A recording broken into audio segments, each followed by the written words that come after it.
हरे कृष्णा। हम श्रीमद् भगवद गीता के द्वितीय अध्याय गीता का सार इसके 13वें श्लोक को देख रहे हैं और आज इस पर पहला दिन है।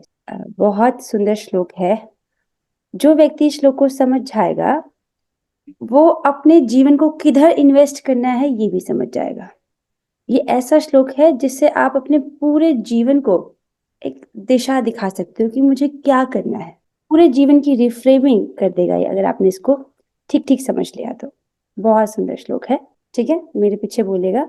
देहिनोऽस्मिन् यथा देहे देहिनोऽस्मिन् यथा देहे कौमारं यौवनं जरा कौमारं यौवनं जरा तथा देहान्तर प्राप्तिर् तथा देहान्तरप्राप्तिर् धीरस्तत्र न मुह्यति। धीरस्तत्र न मुह्यति। बहुत सुंदर आवाज जी। डिम्पल जी। देहिनोऽस्मिन् यथा देहे देहिनोऽस्मिन् यथा देवे कौमारं यौवनं जरा कौमारं यौवनं जरा तथा देहान्तर प्राप्तिर् तथा देहान्तरप्राप्तिर् धीरस्तत्र न मुह्यति। धीरस्तत्र न मुह्यति। बहुत सुंदर, बहुत सुंदर।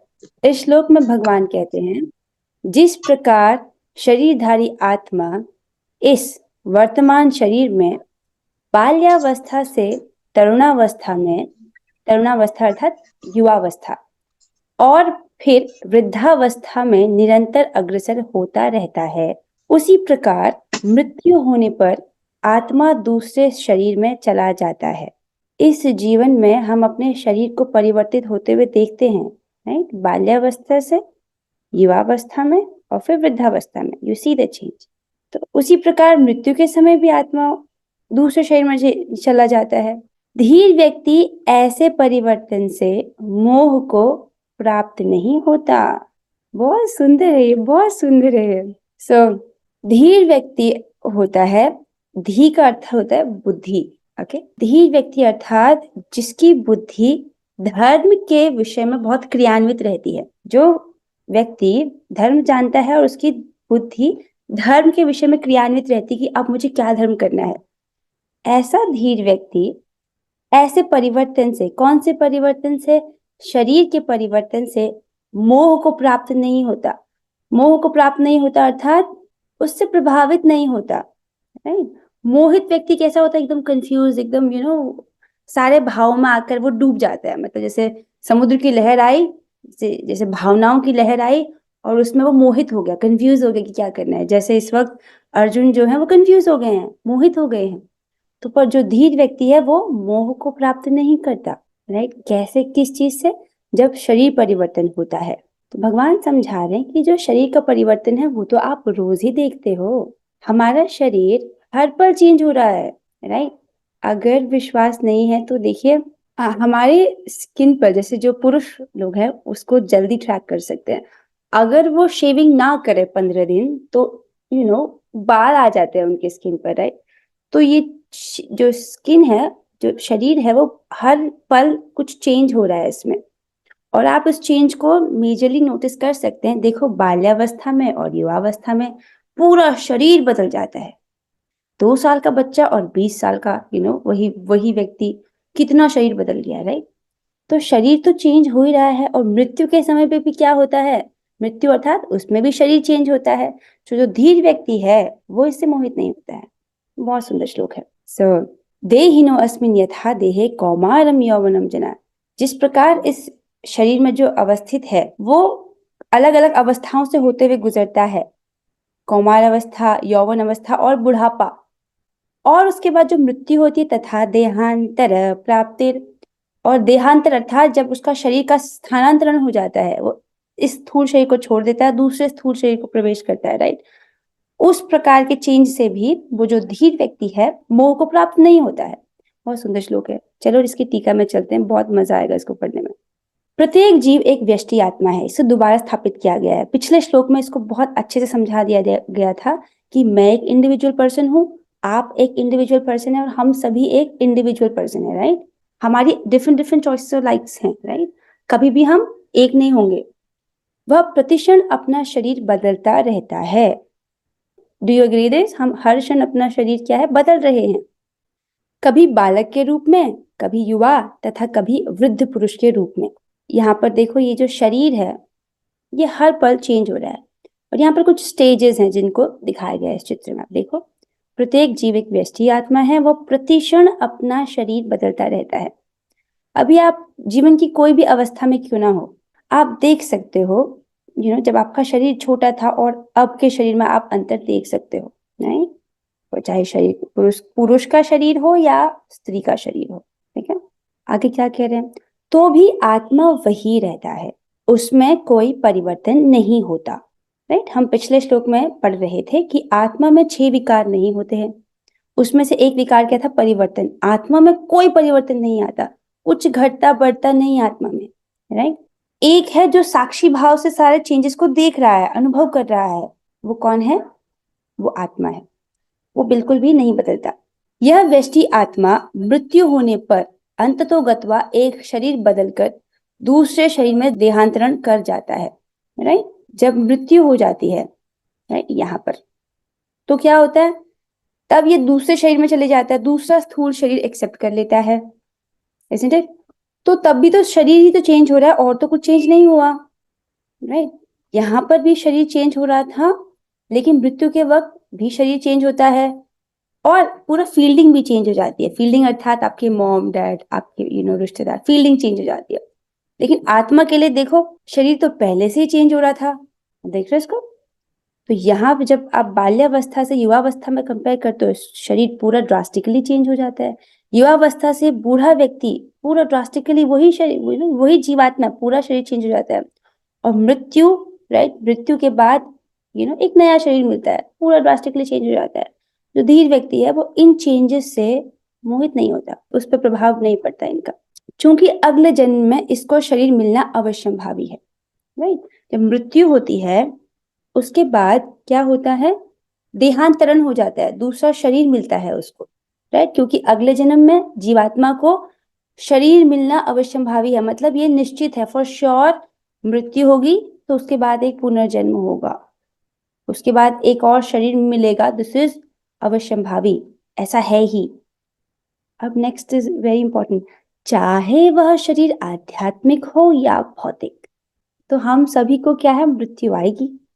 दिस इज लाइक मृत्यु अर्थात ये शरीर जो है वो चेंज होगा, लेकिन अब मृत्यु के बाद हमको एक नया शरीर मिलेगा, अब चाहे वह शरीर आध्यात्मिक हो या भौतिक। समझ रहे हो? This is very interesting. देखिए, भौतिक शरीर अर्थात क्या, इसको समझते हैं। तो जब आपने ये 14 भुवन समझे हैं, राइट, भूलोक, भूअर लोक, स्वर्ग लोक, महर लोक, जनलोक, तपलोक, सत्यलोक, 7 लोक ऊपर। कैन यू जस्ट इमेजिन, हम जहाँ पर रह रहे हैं उससे ऊपर एक बहुत बड़ी दुनिया है जो इन आंखों से देखी नहीं जा सकती है और इंसान कुछ भी करके वहां नहीं पहुंच सकता है। इनमें जो डिस्टेंस है बहुत ज्यादा है। और नीचे अतल, वितल, सुतल, तलातल, महातल, रसातल, पाताल, ये 14 भुवनों में जैसा भी शरीर प्राप्त होता है जीवात्मा को, वो भौतिक शरीर होता है। यहाँ तक कि ब्रह्मा जी का शरीर भी भौतिक है, राइट, उनका भी मटीरियली बॉडी है। सो ये हम भगवान विष्णु की बात नहीं कर रहे हैं, ओके, हम यहाँ तक बात कर रहे हैं, 14 भुवनों की बात कर रहे हैं। वहां पर जो शरीर मिलता है वो भौतिक शरीर ही मिलता है। तो जीवात्मा यहाँ पर जैसे कर्म करता है उसके अनुसार उसको ऊपर और नीचे की योनियां प्राप्त होती हैं, राइट। पर ये सब क्या है? भौतिक शरीर है। और आध्यात्मिक शरीर कहाँ होता है? जब जीवात्मा ब्रह्मांड को भेदता है, ओह माय गॉड, जब ब्रह्मांड को भेदता है ना, तो ब्रह्मांड के बाहर भी लेयर्स हैं। इस चित्र में पूरा चित्र नहीं है ये, ब्रह्मांड के बाहर भी बहुत बड़ी बड़ी लेयर्स हैं और हर लेयर में पिछली वाली लेयर से 1000 गुना ज्यादा सुख प्राप्त होता है।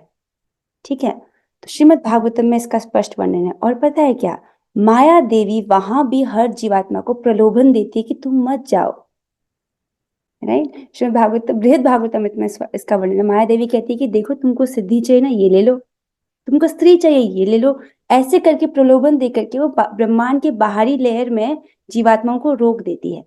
तो जो लोग भक्त नहीं होते ना, इन प्रलोभनों से वो आकर्षित हो जाते हैं। भक्त को क्या चाहिए? केवल कृष्ण प्रेम। तो वो फिक्स्ड है, डिटरमाइंड है, इसलिए वो प्रलोभन में नहीं आता। राइट। सो यहाँ पर आध्यात्मिक शरीर कहाँ है? इसको पार करके जब हम यहाँ जाते हैं, ब्रह्मज्योति के बियॉन्ड, ब्रह्मज्योति के बियॉन्ड जो शरीर प्राप्त होते हैं वो आध्यात्मिक है। अब ये आपको बस समझाने के लिए ऐसी भाषा बोली जा रही है कि आध्यात्मिक शरीर, वहां उस जगत में देह और देही में अंतर नहीं होता। हमें जो भाषा समझ आती है, हमको समझ आता है कि एक शरीर है, उसके अंदर आत्मा, ये हम समझ पा रहे हैं।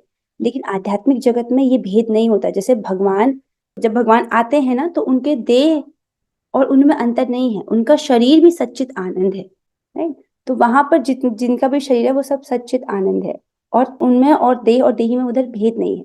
तो ऊपर आध्यात्मिक शरीर होते हैं। राइट।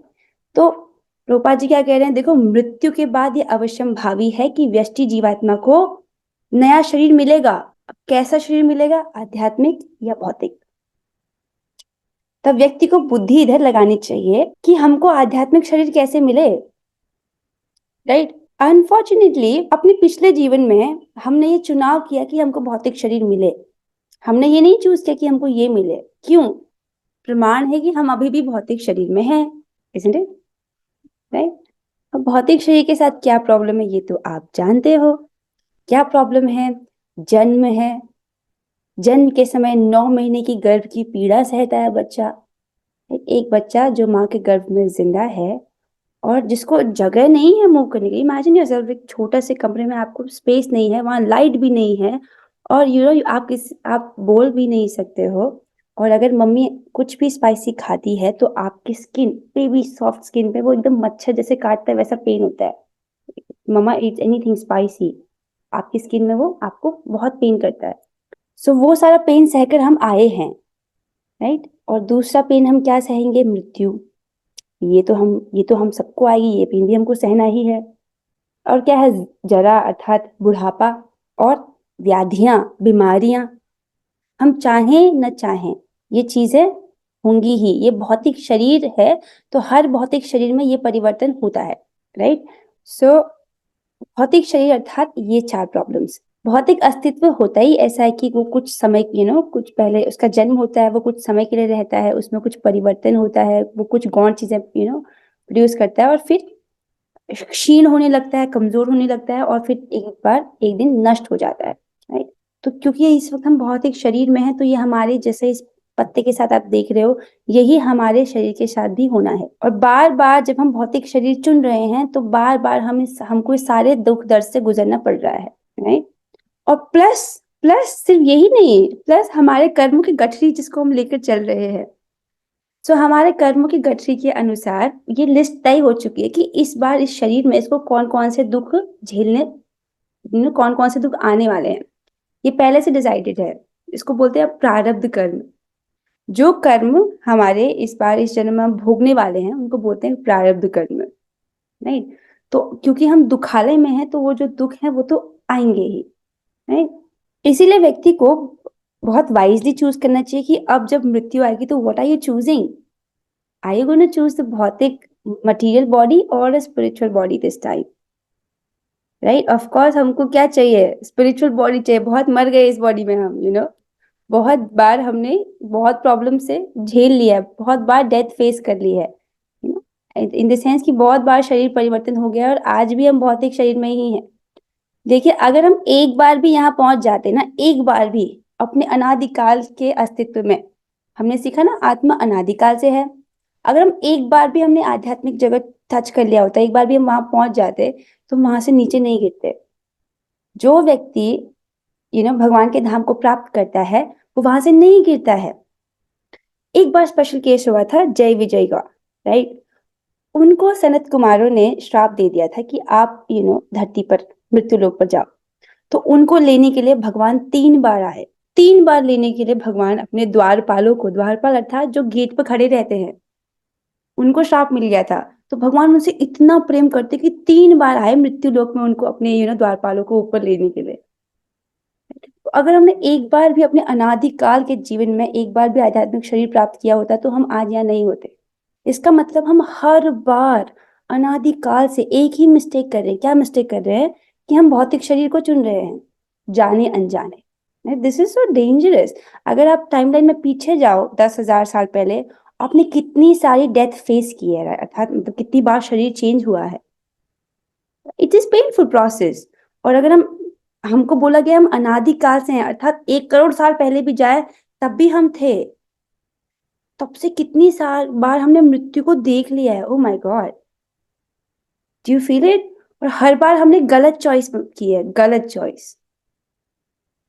ऐसा है ना कि एक्चुअली व्यक्ति को जब वो 5 साल का हो जाता है, बच्चों जब 5 साल का होता है तब से उसकी ट्रेनिंग शुरू हो जानी चाहिए। क्यों? क्योंकि जब व्यक्ति शरीर छोड़ता है उस वक्त वो जिस चेतना में रहता है, जिस जिस भाव का स्मरण करता है, उसको वही प्राप्त होता है। राइट? अब जीवन भर उस व्यक्ति ने अपनी बुद्धि भौतिक चीजों में लगाई है, तो मृत्यु के समय भी उसको वही स्मरण होता है। राइट? जैसे रसगुल्ला है ना, रसगुल्ला, अगर आप उसको रस में डुबा दो, ठीक है, और आप उसको निचोड़ो या कैसे भी कहीं से भी पकड़ो, तो क्या आपके हाथ में आएगा? रस ही आएगा, है ना। अब उसको ऐसे पकड़ो, जैसे भी पकड़ो, रसगुल्ला को पिचकाओगे तो उसमें से क्या निकलेगा? रस, है ना। वैसे ही भक्त क्या करता है, अपने आप को कृष्ण कॉन्शियस में एब्सॉर्ब कर लेता है। इतना प्रचुर मात्रा में कथा सुनो कि एकदम एब्सॉर्ब हो जाओ, कि मृत्यु अब जैसे भी निचोड़े आपको इधर उधर से, राइट, आपसे क्या निकले? कृष्ण भावनामृति निकले। राइट? तो उस स्टेट में क्या होगा? हम आध्यात्मिक शरीर को प्राप्त कर जाएंगे। अब इधर आइए, अब let's do a reality check. ठीक है, अभी ये वर्तमान है, करंट टाइम, टुडे, आज आप यहाँ पर हो। ठीक है, अभी मान लीजिए कुछ वर्ष हैं जो जीने हैं हमको। ठीक है, अब टाइमलाइन में कभी भी मृत्यु आ सकती है, दिस इज अनसर्टेन। हम हमेशा देखते हैं ना कि बाद में मृत्यु आएगी, देखो अभी तो नहीं, कोई भी ये नहीं सोचता कि अभी आएगी। ऐसा लगता है कि हाँ कभी कुछ बाद में यहाँ होगी शायद, या यहाँ या यहाँ या यहाँ यहाँ। राइट? लेकिन जो रियलाइज सोल्स होते हैं ना, उनको हर दिन ये स्मरण रहता है कि मृत्यु आज ही आ सकती है। मेरे गुरु महाराज मुझको बोलते हैं कि मुझे ये बात हर दिन याद रहती है कि मैं आज दे अपना शरीर छोड़ सकता हूँ। राइट? तो जितना जितना रियलाइजेशन होगा, व्यक्ति को याद रहेगा कि मृत्यु इज वेरी अनसर्टेन, कभी भी शरीर चेंज करना पड़ सकता है। लेकिन हम जितना जितना अज्ञान में रहते हैं, हम इसको एकदम भूल जाते हैं कि मृत्यु कभी भी आ सकती है। राइट? तो मान लीजिए जब भी मृत्यु आएगी, फॉर एग्जाम्पल हम इसमें लेते हैं यहाँ पर, let's say just taking an example, okay, we don't know because it's uncertain। तो जब होगी, अर्थात देह परिवर्तन हो जाएगा, पूरा देह परिवर्तन हो जाएगा, तो इस जन्म में उसने जो भी कमाया है, अगर उसने अपना पूरा जीवन भौतिक मटेरियल चीजों में लगा दिया, धन कमाने में, पैसे कमाने में, फेम कमाने में, अपने रिश्तेदारों के प्रति रिश्तेदारी निभाने में लगा दिया, मृत्यु होगी तो सब कुछ छिन जाएगा। ना उसके पास पैसे जाएंगे अगले अगले शरीर में, ना यश जाएगा, जितना भी उसने नाम कमाया है, जितना भी सक्सेस वो सोच रहा है कि मैंने भौतिक दुनिया में इतना सक्सेस कमा लिया है, या जितनी भी रिश्तेदारी उसने निभाई है, कुछ भी काम नहीं आएगा। राइट? वो तुरंत क्या होगा? शरीर चेंज हो जाएगा। देयर इज नो कॉन्सेप्ट कि आपका मनी, आप ये कुछ भी ट्रांसफर हो सकता है अगले अकाउंट में। एक ही चीज जा सकती है, वो है जितनी भी आपने भक्ति की है, जितनी भी आपने उच्चतर चेतना कमाई है, वो ट्रांसफर होगा। और हाँ, अब जो भी कर्म कर रहे हो उसका रिकॉर्ड तो जाएगा ही। ये तो मृत्यु है। तो अगर कोई व्यक्ति अपना बेस्ट भी करे मटेरियल वर्ल्ड में, पूरा अपने आप को झोंक दे, बेस्ट जो भी उसको लगता है कि खूब पैसे कमा ले, जो भी करना कर ले, राइट, तो भी इन सब का रिजल्ट क्या आएगा? एक भौतिक शरीर। समझ लो, जो आज हम अपने आसपास बहुत सारे लोगों को बहुत कुछ करते हुए देखते हैं, materially they are getting very very successful, पर इन सब का रिजल्ट क्या है? क्या उनको आध्यात्मिक शरीर मिलेगा या भौतिक शरीर मिलेगा? भौतिक शरीर मिलेगा। और भौतिक शरीर मिलना क्या सक्सेस है या फेलियर है ह्यूमन लाइफ का? फेलियर है। भौतिक शरीर तो जानवरों को भी मिल रहा है, तो फिर ह्यूमन लाइफ में होकर हमने क्या विशेष कर लिया?